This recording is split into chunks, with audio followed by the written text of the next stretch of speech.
What's up, everyone? Are you worried about what to say on social media? Are you afraid of going live because you don't know what you need to be talking about? Or are you just creating mediocre social media and you're just tired of not getting the results you're looking for? Look, I'm going to give you my #1 secret for creating content that converts. I'm sitting here today at the Hilton reporting live at a workshop on helping empower women to leverage marketing to grow their business and manage the ups and downs. The #1 thing I'm hearing is that people are afraid of what to say. They're afraid of how they look, but they're also afraid of not sounding articulate. They don't know what to check out. They don't know how to market their business in general. And I want to be able to give you this one mistake that I see entrepreneurs make. We've been talking the last couple weeks about how do you stop talking about yourself and start talking about your ideal client and their transformation. So this is the #1 thing that people are doing. But even bigger than that is the fact that they're creating a vague approach to how they're helping their clients and how they're changing their clients' lives.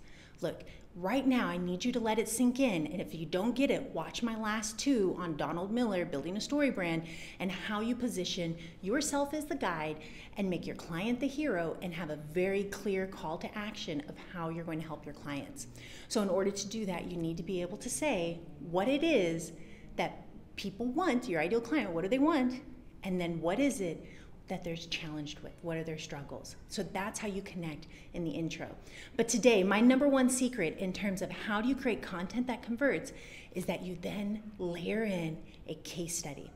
So I've been talking to women here at this conference and the energy is palpable. Let me tell you, when I ask them, who's your ideal client and what questions do they ask you, each one of those is an FAQ. Isn't that great? If you think of that, each FAQ is a live video, and all you have to do for a live video is go ahead and lead with what the client wants, what they're struggling with, give them an easy 3-step path on how you can help them, and then say, for example, I worked with the client who. Now today, I'm giving you a 7-step process that will connect all of this. So you will then be able to go live with confidence and know exactly what to say, and you'll never run out of things to say as long as you know the questions that people are asking you. So this is your chance to be able to clarify your message and understand your client's problems, and through that, demonstrate how you can solve them by using case studies. Now, all right, so you ready for that 7-step process? I promised you a 7-step process to creating content that converts. Now, this is a 7-step story arc based on Donald Miller, Amazon bestseller, and his book, Building a Story Brand. Definitely recommend go out and get it. It is changing my life as a marketer. And I've been following his podcast for years, but I'm getting so much out of this book. So I highly encourage you to get it. And this is my little spin on what he's teaching because I'm bringing it to live video and specifically how to create live videos that convert. Now, again, before I give you the 7-step process, I want to give you an example here. So you can use this process to be able to go live and create content, create a video asset that you can then repurpose to email marketing, and that you could then repurpose as a Facebook ad and do lead capture. The sky is the limit. So take it from me, you just need the 7-step process to be able to start generating leads. I do this every day for entrepreneurs and real estate agents. So step 1, who wants step 1? Anybody?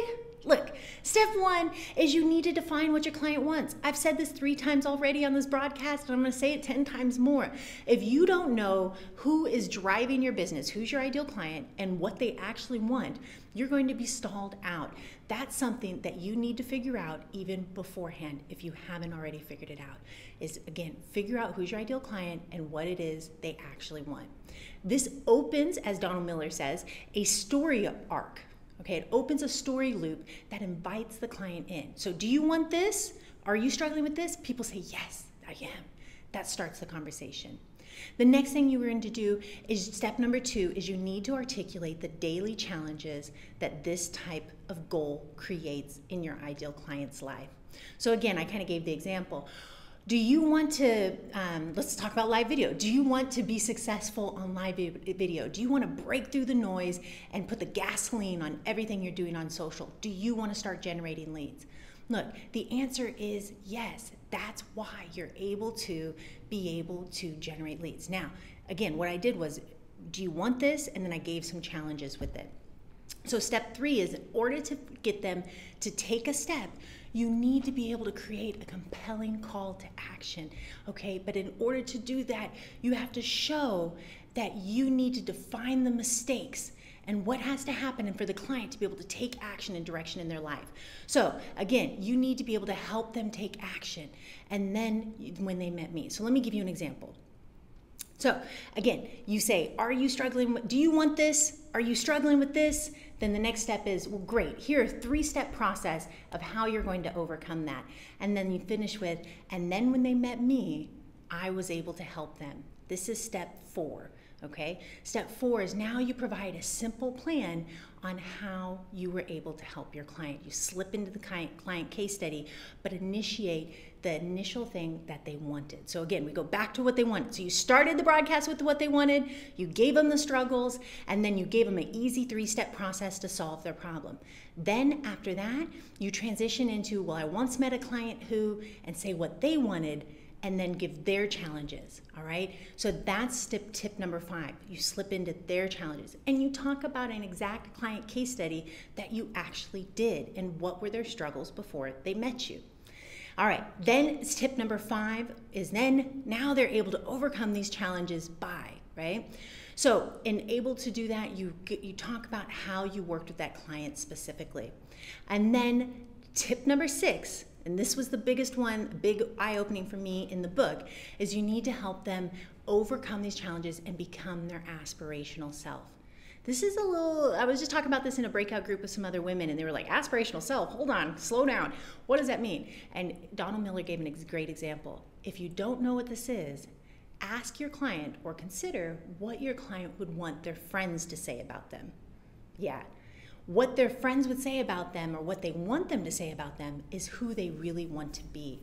So if you can help them be who they really want to be, then you're not only selling products and services, which you will, but you're bettering their life. And that's what Donald Miller keeps talking about in his book. So powerful. And then again, bonus on this is that it actually improves how the client sees themselves.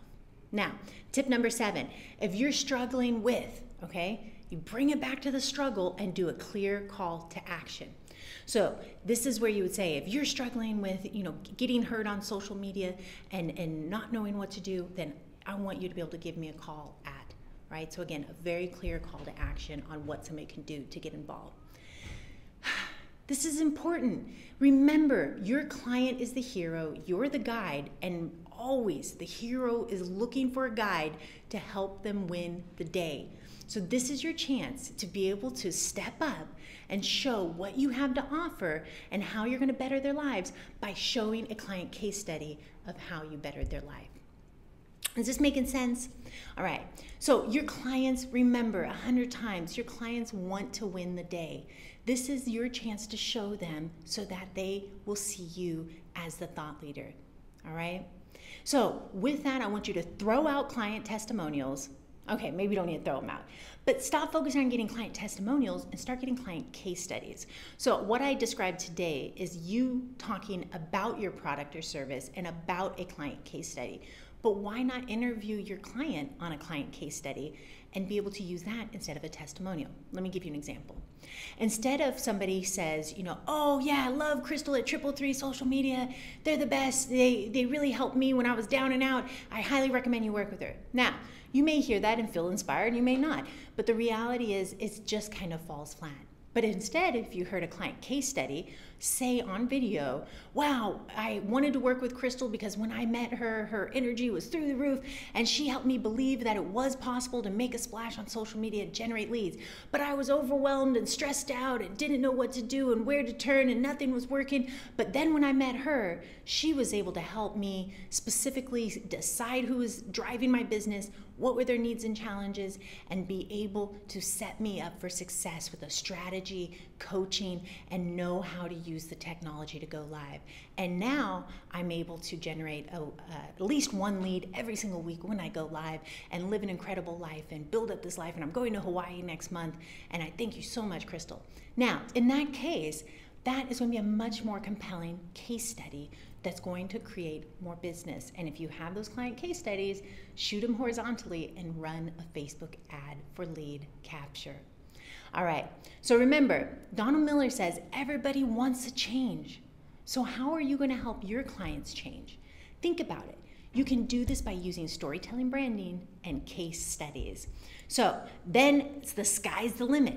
You want to take that video asset and you can do anything with it. You can take it and go ahead and put it in your email marketing. You could put it in a Facebook ad. You can get it transcribed and begin to put that out as blogs on your website or a full article on LinkedIn. You could repurpose it to other pages. You can have collaborators or strategic partners repurpose it. Once you have a video asset, you can do so much with it. So if you're struggling to get seen on social media and you want to be able to take the next step, you have to be able to go live. Even if you just go live once a week on your channel, that's enough to keep your channel fresh. So embrace live video. It is here to stay. Studies have shown within the next 3 to 4 years, it's going to make up 80% of our communication. So break in now and get seen and get heard. Now with that, I'm Crystal Lindsay and I'm keeping it short today as I'm at the conference, and I want you to know that this is about using storytelling branding to create client case studies in live video to generate results. So if you got questions, comment below. I'll see you in the next live.